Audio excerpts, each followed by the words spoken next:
ದೇಶದ ಯುವಕರಿಗೆ ಮಾರಕವಾಗಿರುವ ಮಾದಕ ವಸ್ತುಗಳ ಸೇವನೆ ಚಟದಿಂದ ಹೊರಗೆ ಬರಲು ಯಾವುದೇ ಮಾದಕ ದ್ರವ್ಯಗಳನ್ನು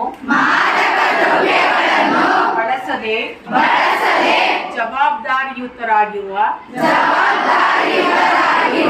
ನಿಟ್ಟಿನಲ್ಲಿ ಈ ಕೆಳಗಿನಂತೆ ಪ್ರತಿಜ್ಞೆ ಮಾಡುತ್ತೇನೆ.